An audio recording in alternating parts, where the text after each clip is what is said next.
It's Maxwell House Coffee Time, starring George Burns and Gracie Allen.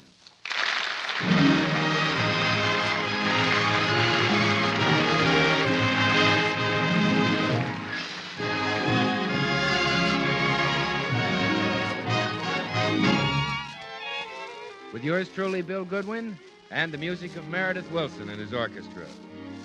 For deep down laughs and listening enjoyment, it's George and Gracie. And for deep down coffee drinking enjoyment, it's Maxwell House, with extra flavor in the blend because of choice Latin American coffees, skillfully combined.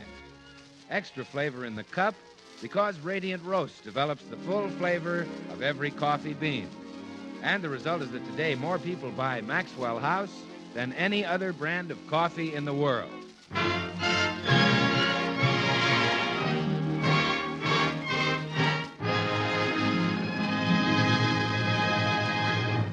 Tonight, we find Gracie and her friend Blanche Morton returning home from a Charles Boyer movie. Thanks for driving me home, Blanche. I'm sorry our husbands didn't go with us. Me too. A little of that Boyer might have rubbed off on them. Oh, that romantic Frenchman. Yes. What a hunk of Lend-Lease. I'll say. I wonder what it'd be like to be married to Charles Boyer. I guess every woman in the country wonders that. Mm-hmm. What a shame he isn't Tommy Manville, so we could all find out. What a man. Of course, I wouldn't think of trading my George for Charles Boyer. And I'd never think of trading my Harry for him either. I'm much happier with George than I could ever be with Boyer. And I'm happier with Harry. Why, if you offered me Boyer, I'd say no. Me too. No use, Blanche. The same thing happened when we pretended rayons were as good as nylon.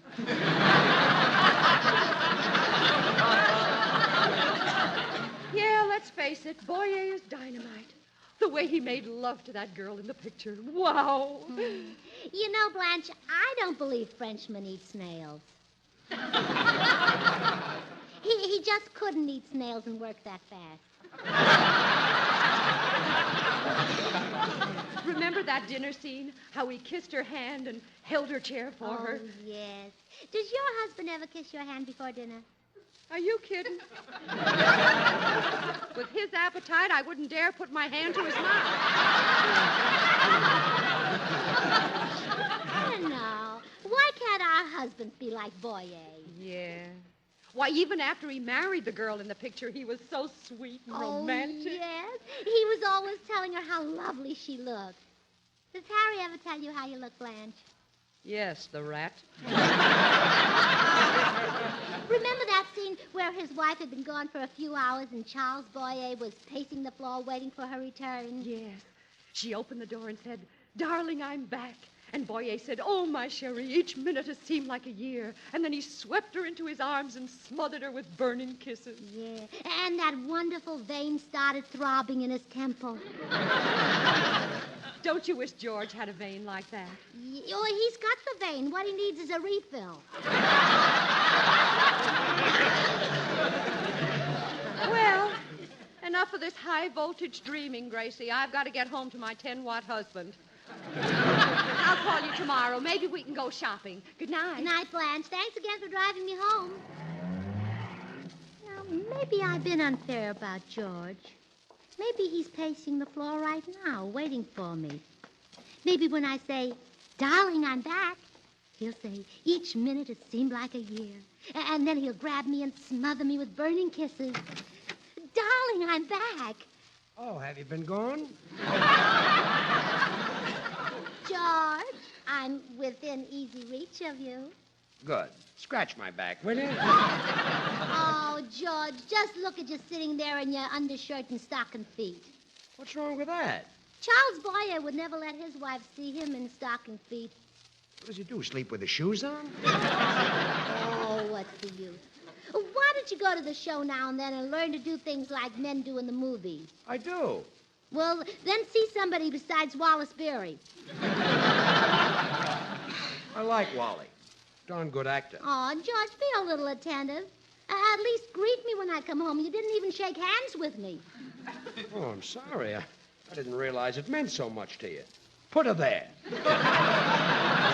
Shake. Oh, George. Shake hands. Be romantic like Charles Boyer. Oh, I can't be like him. I'm strictly the Wally Berry type. Oh, no, you're not.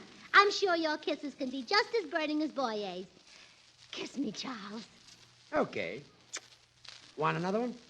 No, thanks, Wally. Yeah, well, it's past my bedtime. Let's turn in, Gracie. Oh, it would be awfully romantic if someone carried someone upstairs tonight. Don't be silly. I'm much too heavy for you.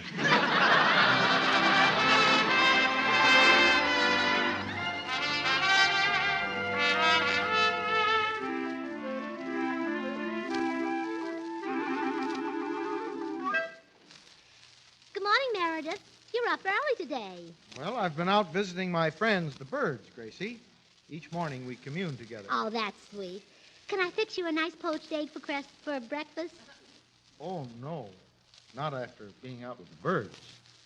I'd know that some feathered mother had thought of that egg as Sonny Boy. You're too tender-hearted, Meredith. There are Mama Pigs, too, but I still wish the market would sell us a few slices of Junior. No, I'll just have a bowl of grape nuts. I don't believe they have any, folks. All right. And while you're eating, I'll tell you the dream I had last night. Okay, and then I'll tell you mine. I had the wildest, craziest dream you ever heard of. What was yours? Well, I dreamed that George was Charles Boyer. What was yours? Well, never mind. It seems kind of sensible now. Oh, it was so wonderful. The George in my dream kissed my hand and made marvelous love to me and showered me with diamonds. But the more he did for me, the colder I became. Why was that? The real George had pulled all the blankets off me. But quite a letdown. Oh, yeah, it certainly was. Oh, I'd be so happy if that dream came true. But I don't suppose there's anything in the world that could turn George into Boyer. Well, a good hypnotist could. A hypnotist? Yeah, one of those fellows who get you in their power and make you do whatever they say. I was hypnotized once by a chap who said he'd turn me into a trained seal. Yeah, and did he? I guess so. I woke up later with a mouthful of fish bones. Say, that's an idea, Meredith. Do you know any hypnotists who would work on George? No, but you might study the art yourself. I have an excellent book on the subject. Oh, is it easy to learn? Now, that all depends, Gracie. You can't hypnotize a person unless his mind is weaker than yours. Oh, well, we're on the right track. Well, the first thing to do is look into his eyes. Then you make passes at him. If it turns George into Boyer, I'll let him make the passes. Bring me that book, Meredith.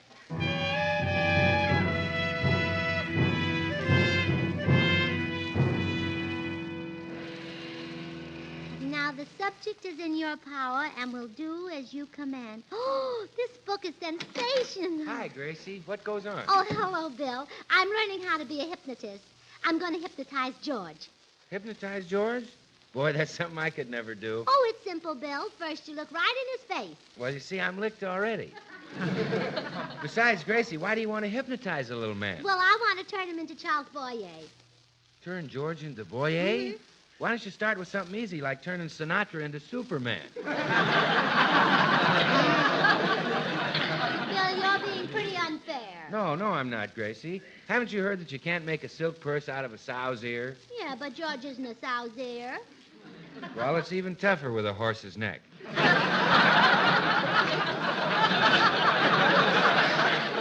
it's worth a try. Let me practice on you, Bill. Me? Yeah, let me turn Bill Goodwin into Charles Boyer. What, and disappoint thousands of women? No thanks. Oh, you're so lucky, Bill. Thousands of girls are waiting for the man they love to come back from overseas. How does that make me lucky? Well, you can see the man you love every day and get a shave at the same time.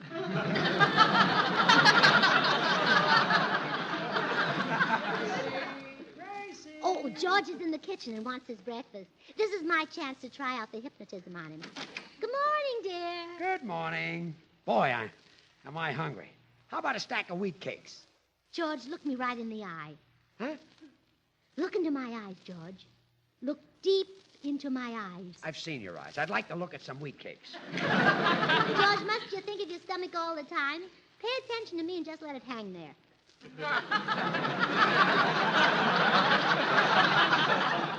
is this, anyway? George, look at me. You are Charles Boyer. Me? Don't be silly. I'm Ingrid Bergman. Now, get me something to eat. Not until you concentrate. Now, look into my eyes again. Okay, I'm looking. Now, make your brain a blank. Mine too, huh? You're Charles Boyer, and you want love. I'm George Burns, and I want wheat cakes. No, you are not George Burns. You never heard of George Burns. George Burns isn't even in this room. Only Charles Boyer is here. Okay, go fix Charlie some wheat cakes. Wheat cakes. Say something sweet to me. Maple syrup. Put it on the wheat cakes. What's the use? Well, Gracie, did you cast your spell on the little man? Oh, no, Bill. He just wouldn't go into a trance. Well, are you sure? With George, it's kind of hard to tell. No, I'm afraid it didn't work, Bill. I guess I need some more practice. But who could I practice on? Well, if you're in the mood for experimentation, Gracie, look out the window. See who's coming up the walk? Yeah, oh, wonderful. A perfect subject. Oh, I can't wait to try it on. Excuse me, Bill. Good morning, Mrs. Burns.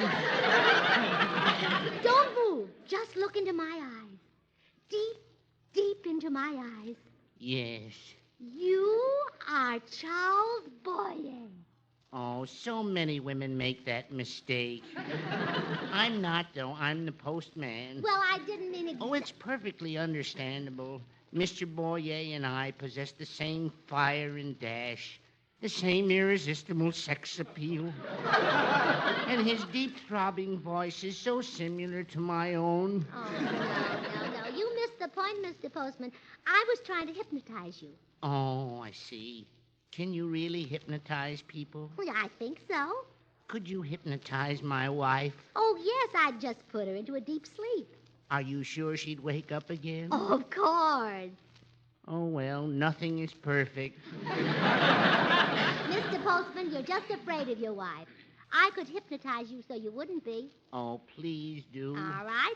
Look into my eyes and concentrate. I'm concentrating. Now, picture a jungle.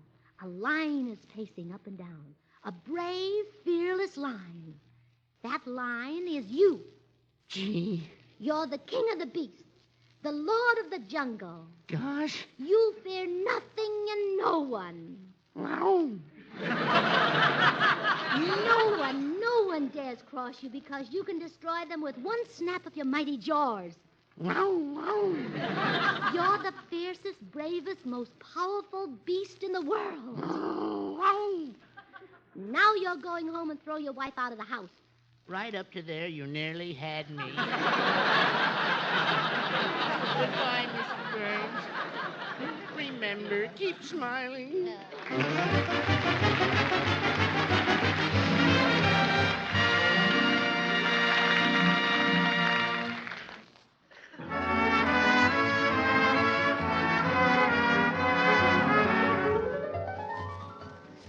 And now Meredith Wilson's chiffon swing, The Banks of the Wabash.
Say, Meredith, that tune you're playing really goes way back, doesn't it?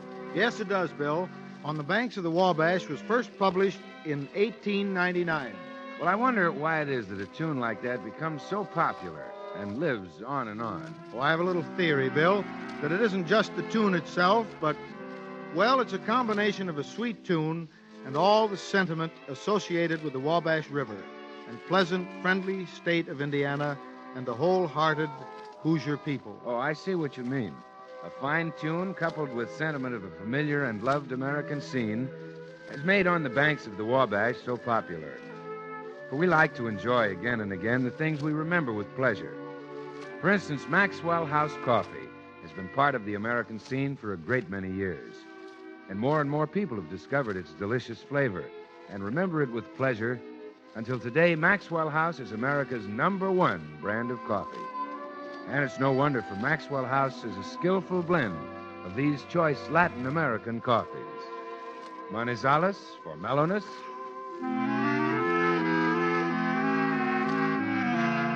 Medellins for richness. Other choice Latin American coffees for vigor. And Bucaramangas for full body.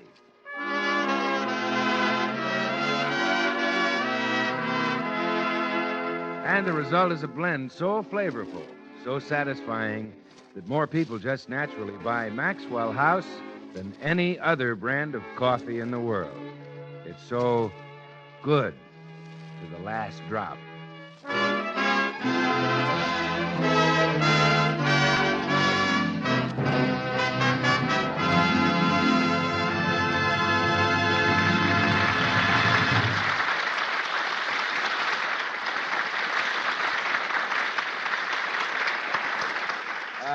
Say, Meredith, Yes, George? all morning Gracie's been waving her hands in my face and staring at me. What's she up to? Well, I know what it is, George, but gosh, I can't tell you. It's a secret. Oh, come on, Meredith. Let me in on it. No, I'm sorry, George, but I gave Gracie my promise. And when a fellow's been a Boy Scout, he doesn't break his promises. But you might tell the secret to another Boy Scout, huh, Meredith? Were you a Boy Scout, George? Wish I had a nickel for every old lady who helped me across the street. Well, that doesn't sound much like a Boy Scout. I better test you. How do you start a fire? With a match. Boy, you belong to a smart troop.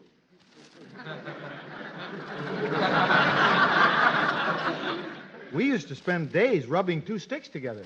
Well, now that you're sure of me, you can tell me the secret.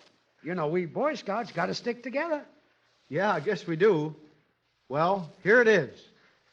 Gracie's trying to hypnotize you into being Charles Boyer so she'll have a romantic husband. So that's it. Another one of her harebrained schemes. Meredith, have you any idea what I take from Gracie? No, I haven't, George, but it must be quite a tidy sum.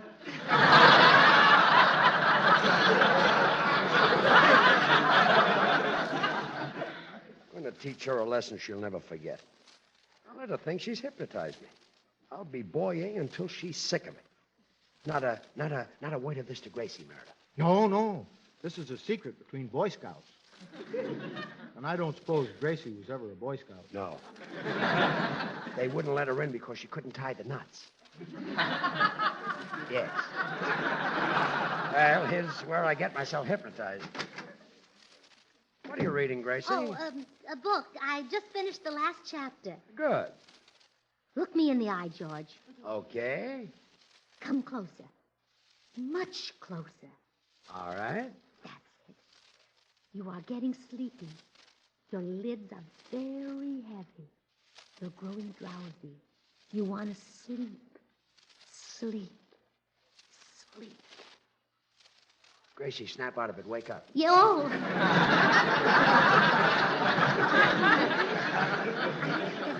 I guess you got too close. Yes, yes. Back up a little.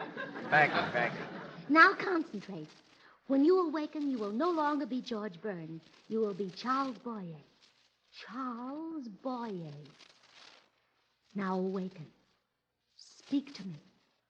Bonjour, mademoiselle. Oh, he is Charles Boyer.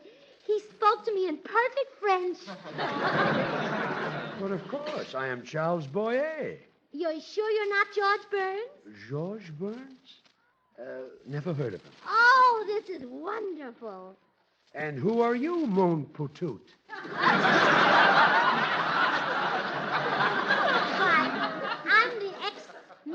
George Burns. Ah, you are so beautiful, so divine, so c'est la guerre. Why, Charles.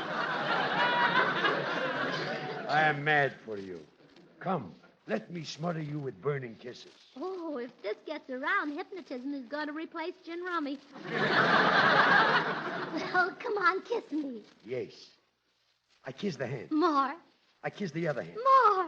I kiss the first hand again. Wouldn't you like a little change of scenery? Kiss me on the lips. Oui, oui. There. Kiss me again. There. That's funny. We got rid of George Burns, but we can't seem to shake off Wallace Beery. Ah, mon petit, I am full of the toujours for you. I will do anything to make you happy. Oh, would you buy me a new hat? Only one? I will buy you 20, 100 hats. Oh, and a fur coat, maybe mink? A dozen fur coats, whatever you like. Mink, skunk, monk. Nothing is too good. Oh, well, I'll need some money. Then I will give you money. Will $5,000 be enough? $5,000? Too small, eh? So I will make it 10,000. Here, I'll write you a check. Your check, mademoiselle. Oh, you're sweet. You're the most generous. Oh, wait a minute. You signed it, Charles Boyer. But of course, that is my moniker. Or, as you say in America, me name.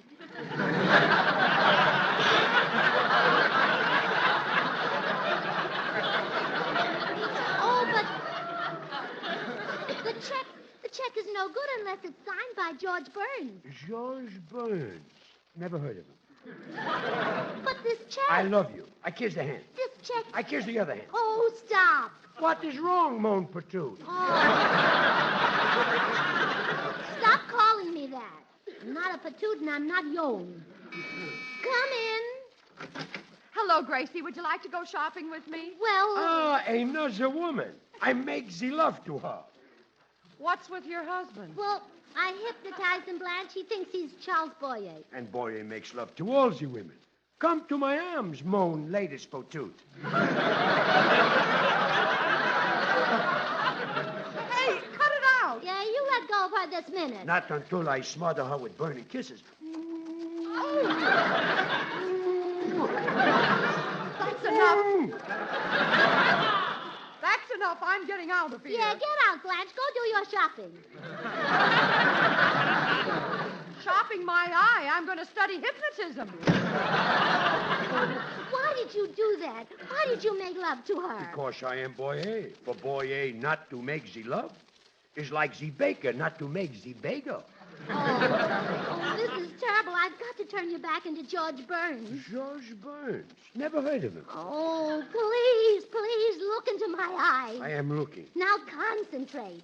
When you awaken, you will no longer be Charles Boyer. You will be George Burns. George Burns. Now awaken. Speak to me. Banjour, mademoiselle. Oh, this is awful. Please, George, wake up. Wake up. Come in.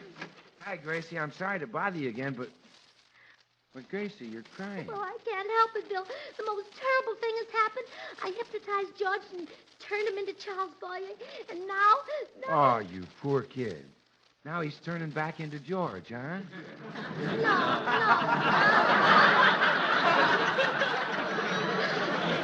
He's not turning back into George. He's become a Frankenstein. Well, he's turning back, all right. That's one of the steps between Boyer and George. Oh, Bill, help me. I want my George back. Well, Gracie, I'll test him and see if he really thinks he is Boyer. Monsieur Boyer. Oui? Do you know that Maxwell House coffee is appetizing, rich, full-bodied, and mellow? Coffee that's full-flavored best, good to the last drop? Très bien. He's Boyer, all right. He knows about the coffee, but he thinks I'm a guy named Ben. Well, Mr. Boyer, do you know that more people buy and enjoy Maxwell House than any other brand of coffee in the world? Certainement. Loves that coffee, but now he thinks I'm a guy named Mo. Oh, Bill, I see you're not going to help me. I'll go in the den and talk to Meredith. You look worried, Gracie. What's the matter? Oh, Meredith, I turned George into Charles Boyer, and now I can't turn him back again. I'm frantic. Gee, you wouldn't have to worry at all if you knew the secret George and I have. Secret? What is it, Meredith? Oh, I can't tell you. It's a secret between fellow Boy Scouts. We Scouts have got to stick together. Well, you and I ought to stick together, too, Meredith. We're fellow Gene Autry fans. Well, I've switched to Roy Rogers. Well, we're fellow Democrats? Well, Meredith, where were you born? Iowa? You see? There you are. You mean? I was born in California. Right in the same country. My golly, I never thought of that. We're fellow Americans. Well, sure, we were both born in America. That's right. E pluribus unum. San Francisco.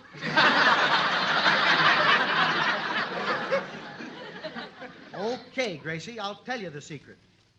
George is only pretending to be hypnotized so he can teach you a lesson. What? I wouldn't have told that secret to anyone but an American. Oh, so this has all been an act. Well, we'll see who teaches who a lesson. Hand me that telephone.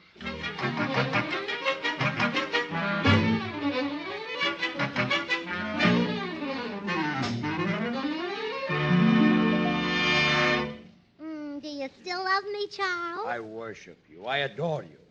I'm full of de toujours for mon sweet patoot. Oh, good. There's a delivery man coming up the walk now with something that'll make you very happy. What is this you say? You'll see. Packages for you, lady. Oh, thank you. Just put them there. Okay, fellas, drop them right here.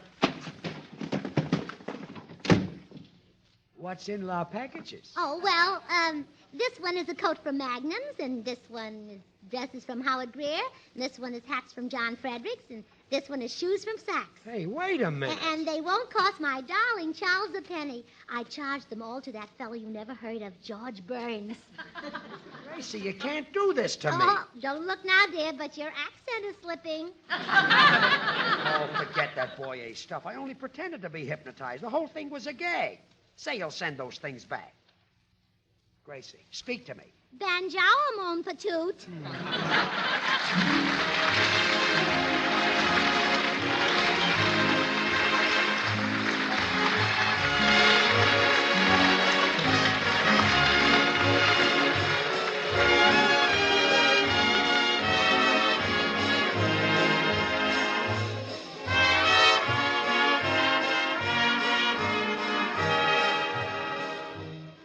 Join us again next week when we'll all be back. George Burns, Gracie Allen, Meredith Wilson and his orchestra, and yours truly, Bill Goodwin. Until next Thursday, then, good night and good luck from the makers of Maxwell House, America's #1 brand of coffee, always good to the last drop. Good night, everybody.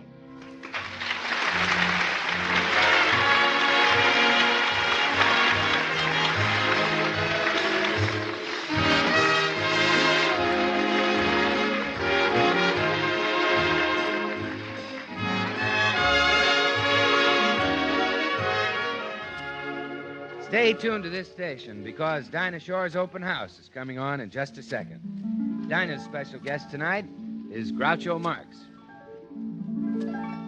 Oh, goody, goody Jello pudding tonight. It tastes like Grandma's, only more so. You ain't kidding, that's right. And just as Jello, 6 delicious locked-in flavors can't be beaten. So the proof of Jello pudding's in the eating. The Jello twins are hard to find, but keep on looking in your store. When sugar shortages are over, there'll be more. Just a taste of Jello pudding or of Jello and you know it's the one and only Jello. This is NBC, the national broadcasting company.